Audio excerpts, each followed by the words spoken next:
Gracias por esta entrevista a la televisión cubana. Un privilegio para poder comprender un poco el escenario informativo que ha copado titulares en la pasada semana en torno a la cumbre de las Américas,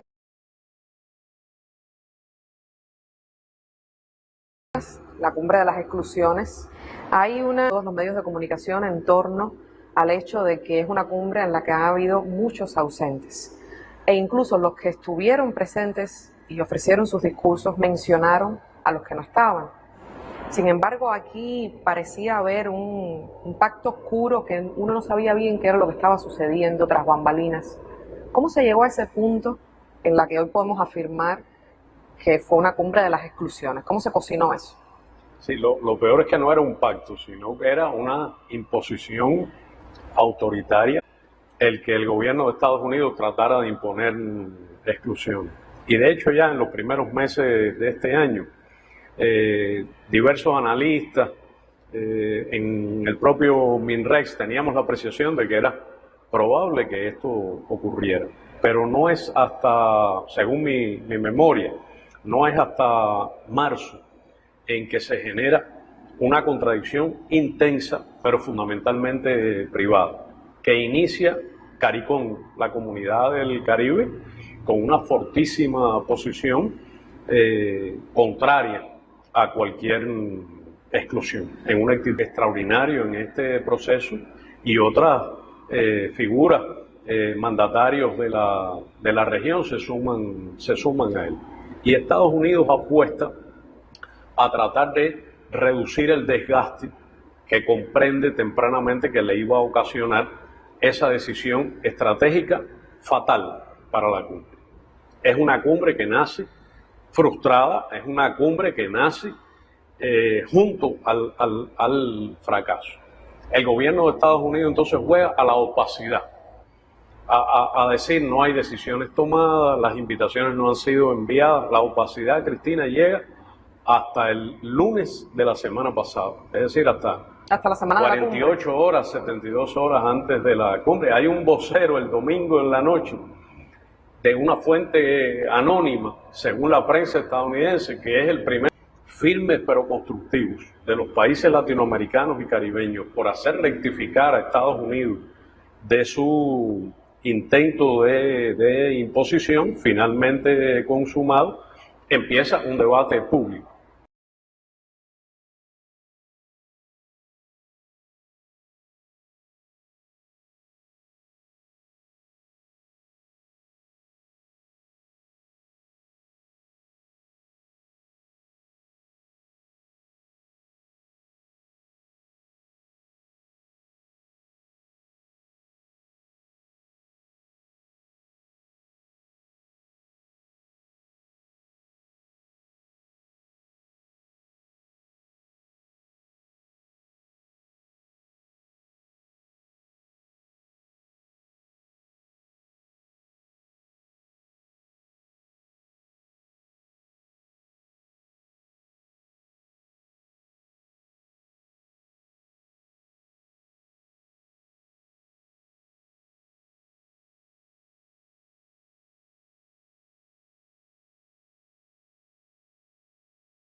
Inevitable,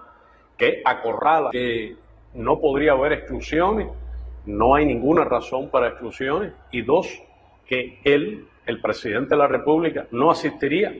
en ningún caso. Ese en ningún caso, evidentemente, alude a la fórmula discriminatoria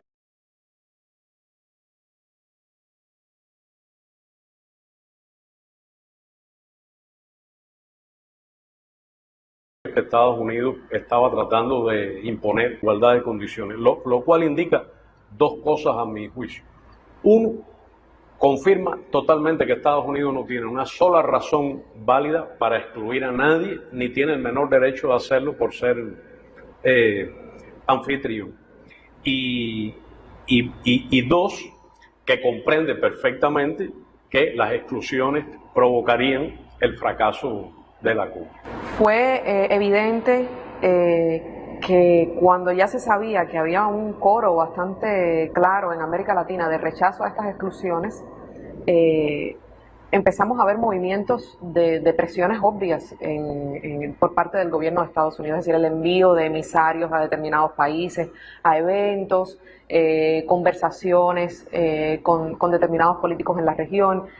como quien se apura en tratar de evitar la posibilidad de que esa cumbre termine siendo una debacle diplomática como terminó siendo al final para el gobierno de Estados Unidos. ¿Tenemos evidencias de presiones que Estados Unidos ejerció sobre varios gobiernos de la región para que no se unieran a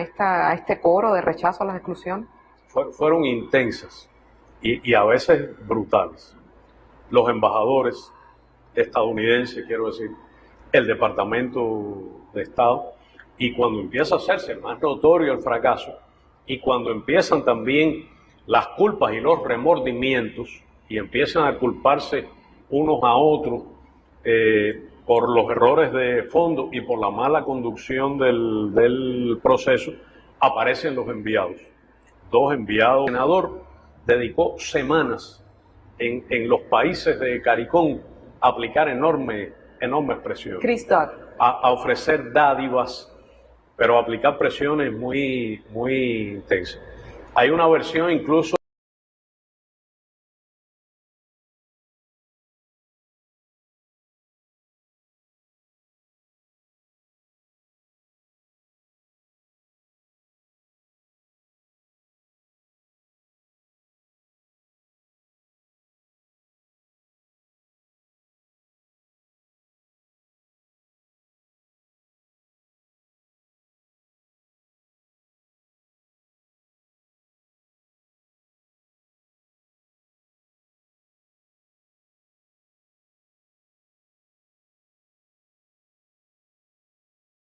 de que sufrió COVID el ex senador, un señor llamado Dan Restrepo, y el organizador de otra cumbre desastrosa, que fue la cumbre de Cartagena de Indias. Y en vísperas de esta cumbre acaba de publicar que su opinión es que este mecanismo ha quedado condenado al fracaso, desde su diseño original, que era hacer avanzar los intereses del imperialismo estadounidense, del gobierno norteamericano en el hemisferio, y que ya eso se ha tornado imposible. El desarrollo de la propia cumbre, había una cantidad de mandatarios, primeros ministros, que desde sus diferentes colores políticos, desde sus propias narrativas, expresaron un rechazo marcado a las exclusiones y también una solidaridad a Cuba y una crítica fuerte, aguda, de frente a la Secretaría de las Cumbres y a la propia OEA en su supuesta labor organizadora de este tipo de encuentros.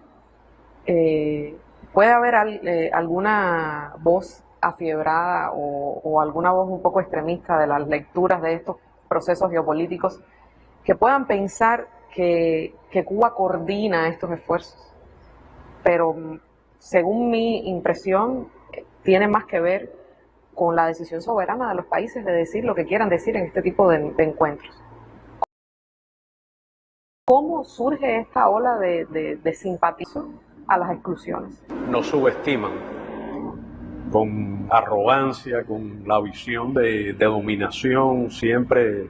hegemónica, subestiman a nuestros pueblos, subestiman a nuestra América en su capacidad de presentar protesta y resistencia cada vez mayor a los intereses de dominación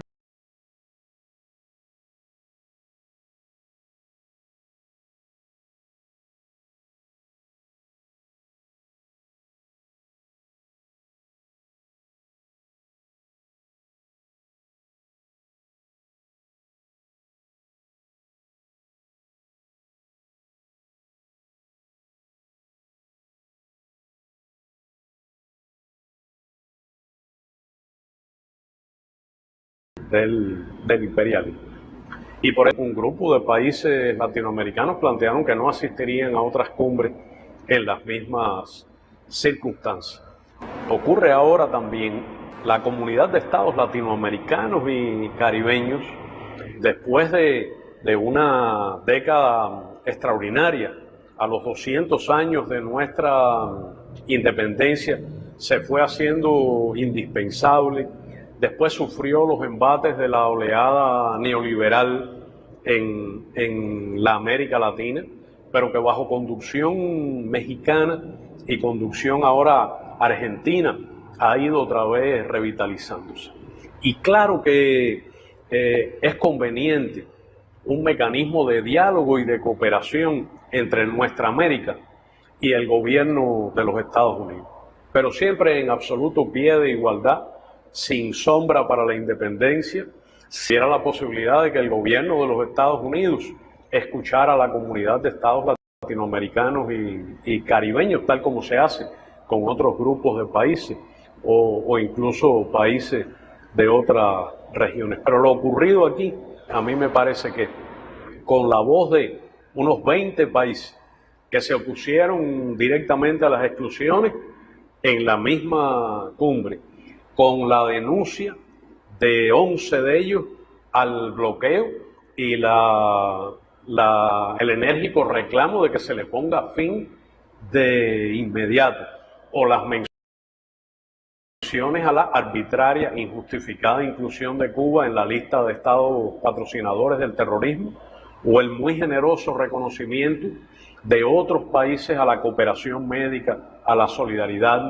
cubana, demuestran que Estados Unidos no está en capacidad de establecer esas imposiciones, y es lo que ha llevado a un evento que nació fracasado y que la prensa estadounidense, las redes digitales, todo el mundo lo vino anunciando,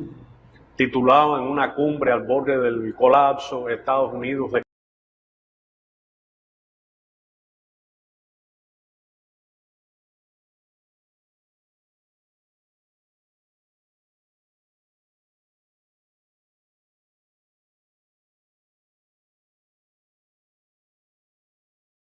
desconectado, y lo que ha hecho como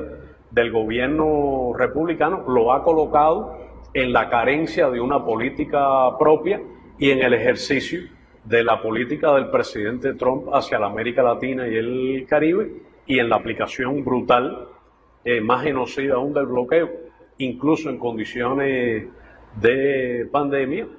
de manera tal que esos costos los está pagando el actual gobierno demócrata, que no ha encontrado el camino de cambiar aquello ni de establecer una política respetuosa de sus vecinos, que no son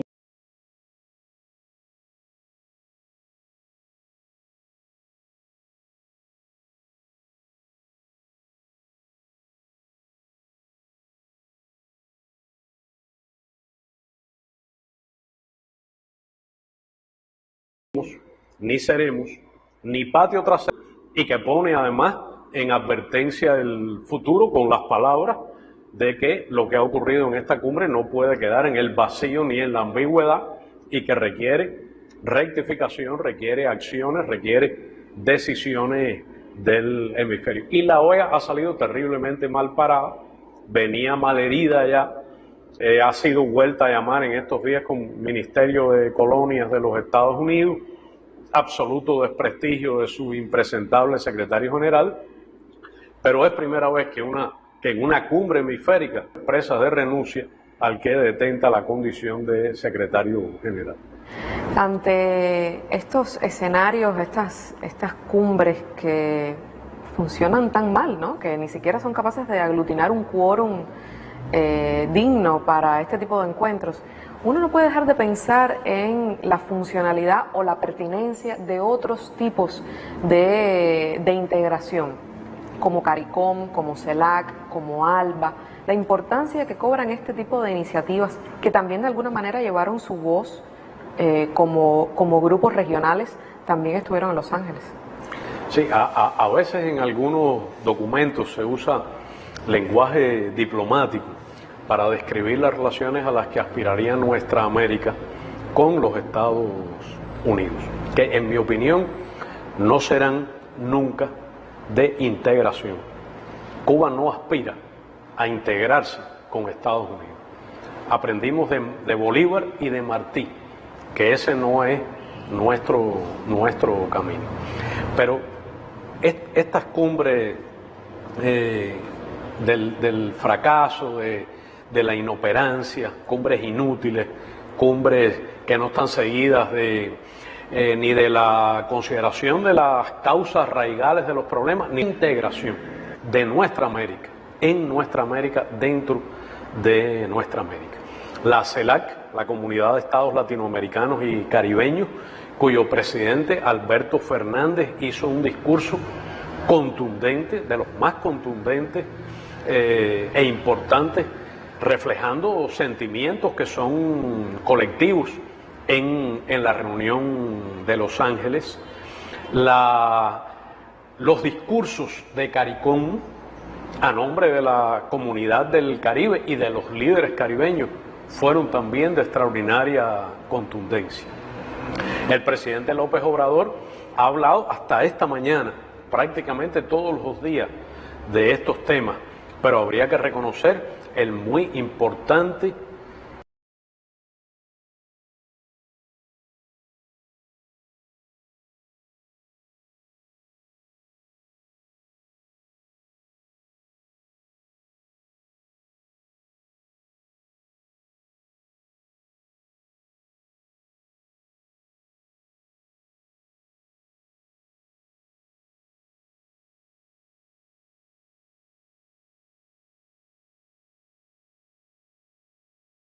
visionario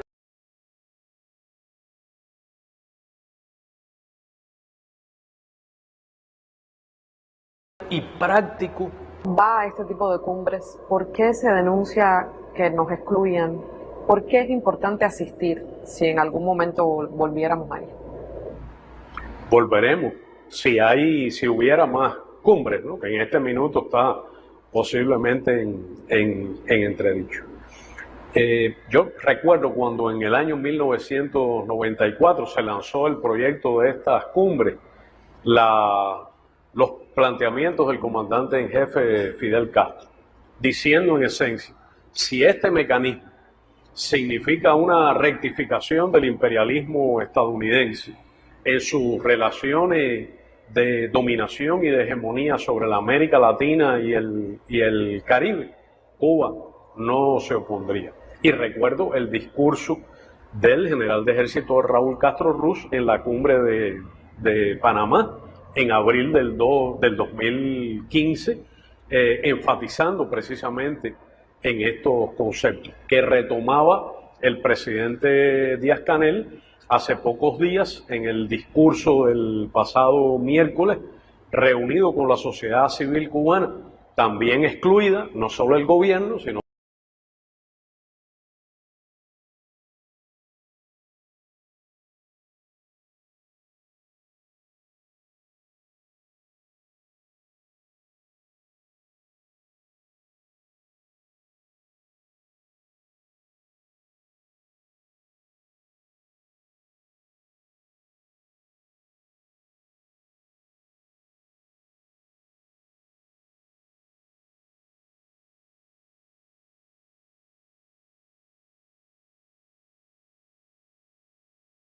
también la sociedad civil, también la prensa, histórico también,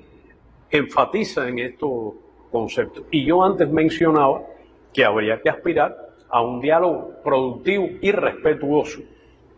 de nuestra América, encarnada en la comunidad de estados latinoamericanos y caribeños, con los gobiernos de turno de los Estados Unidos. Pero en primer lugar, la ausencia de Cuba fue desde el principio un motivo de discordia en estas cumbres entre la América Latina y el Caribe y el gobierno norteamericano, que lo impuso en absoluto aislamiento sucesivamente. En segundo lugar, se convirtió en una reivindicación de la América Latina y leerse la proclama de la América Latina y el Caribe como documento esencial. Y hay dos o tres hechos que encarnan ese espíritu de independencia y de rebelión frente al imperialismo. Uno en las cumbres, yo recuerdo la cumbre de Puerto España en el 2009, que fue la primera a la que asistió el presidente Obama, hizo una enérgica protesta por esas dos razones que se retomaron en Cartagena. Entonces, se tornó como una bandera identitaria, emancipadora, como un simbolismo importante. Y en tercer lugar, porque Cuba no tiene los temores ni complejos que tiene el gobierno de los Estados Unidos en concurrir en pie de igualdad a discutir con él al nivel que sea, donde sea, sobre lo que sea, los temas de diferencia y ojalá que se dispusiera de un foro que permitiera discutir sobre bases de respeto los asuntos del mayor interés de nuestros pueblos, establecer cooperación internacional en un mundo de amenazas crecientes a la propia existencia de la especie humana y que no tiene otro camino que el diálogo y la cooperación, incluso frente a las diferencias. Otra marcada historia en torno a estos eventos es la presencia de Cuba, a pesar de la ausencia, en la Cumbre de los Pueblos, a donde el presidente cubano Miguel Díaz-Canel envió un mensaje y varios representantes del pueblo cubano enviaron mensajes grabados a este evento, a esta especie de contracumbre que de alguna manera aglutina a causas que son prioridad y urgencias de los pueblos de todo el continente. ¿Cuán importante es esto también para la imagen de Cuba, para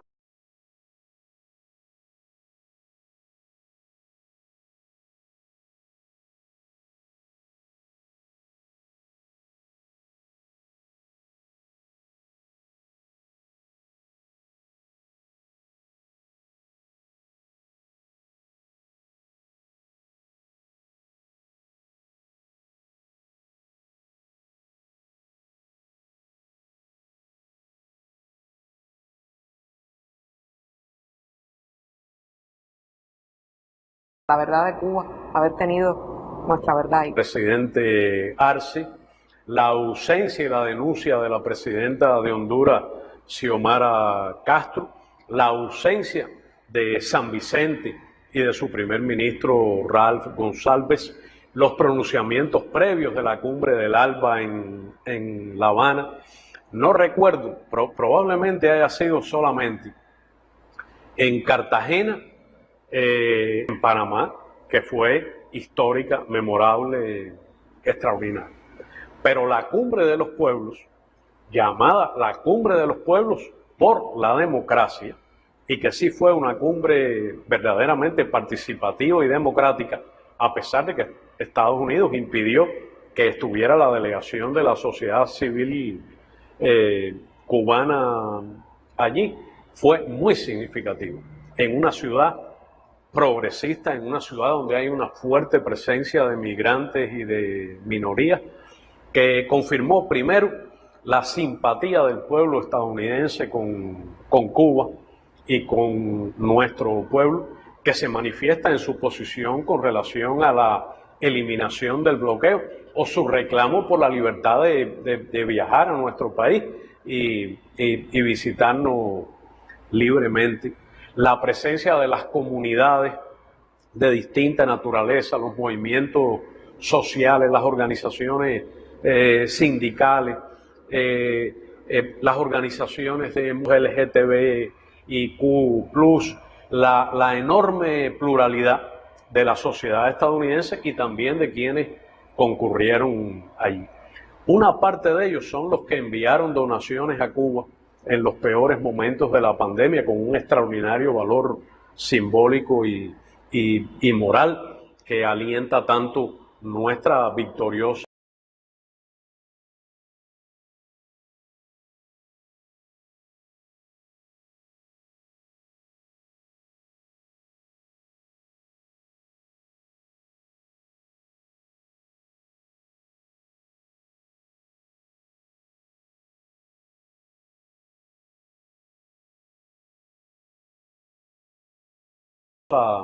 resistencia. Entonces, recuerdo una entrevista del secretario de Estado que chocó con un planteamiento fortísimo y una acusación de doble rasero y de hipocresía. Recuerdo a una activista social panameña sirviendo precisamente de vocera y chocando con el principio de el intento de imposición antidemocrático y casi violento, y su digna denuncia y renuncia a la vocería de ese movimiento. Y después los miles de ciudadanos estadounidenses y de otras latitudes desfilando en las calles, o el hecho terrible de represión que sufrió la activista con el megáfono, de represión brutal, hecho que por sí solo habría bastado para descalificar a los Estados Unidos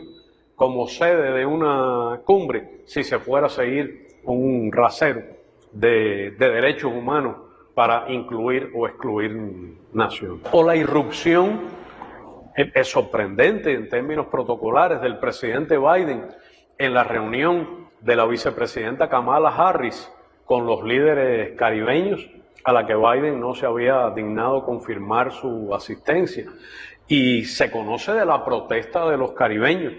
y de los temores que en determinado momento hubo de que líderes caribeños abandonaran la cumbre ante la manera en que el gobierno de Estados Unidos presentaba propuestas impositivas, como en el documento de gobernabilidad democrática, en que intentó imponer mecanismos de monitoreo sobre las elecciones, nada más que a través de un instrumento que siempre fue dócil, pero que ha resultado ser directamente golpista, como es la OEA, o en el documento sobre la situación migratoria, en el que no se usa una sola vez la palabra soberanía o independencia, sabiendo que es un documento incluso que el gobierno de Estados Unidos impidió negociar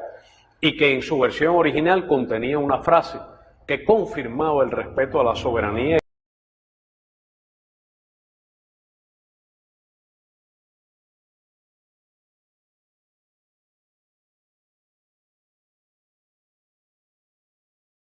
La independencia, y que alguien borró descrédito y el aislamiento de la política del gobierno de los Estados Unidos dentro de la sociedad estadounidense en relación con el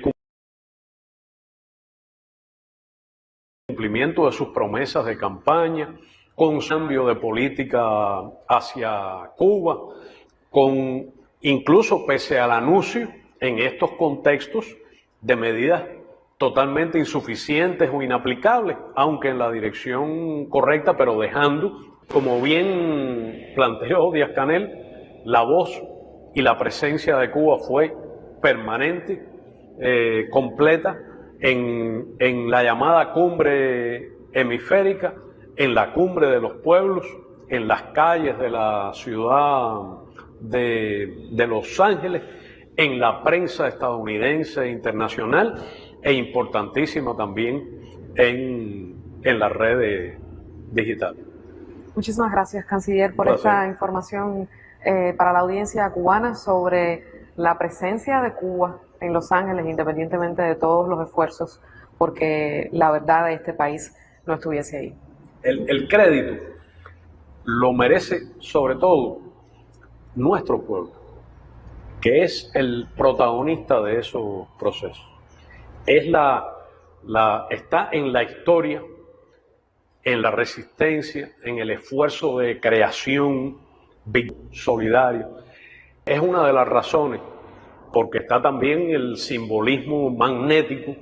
de la isla rebelde para la gran simpatía que despierta a Cuba, para el enorme liderazgo de Fidel, de Raúl, del liderazgo actual del presidente Díaz-Canel. Pero realmente quien es el protagonista de la hazaña es nuestro pueblo, en medio de tantas dificultades, en medio de tantos problemas, y que sin embargo sé que siguió este proceso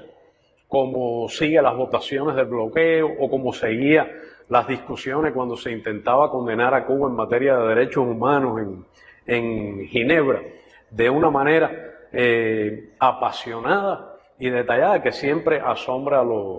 a los visitantes. Y espero que nuestro pueblo haya disfrutado también esta batalla que dimos entre todos y que dio nuestra América ahora allí en Los Ángeles en todos los ámbitos,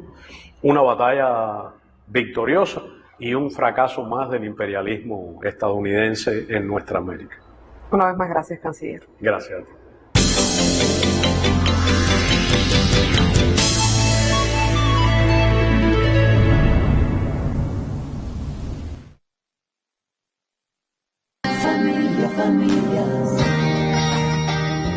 ¿Qué sucede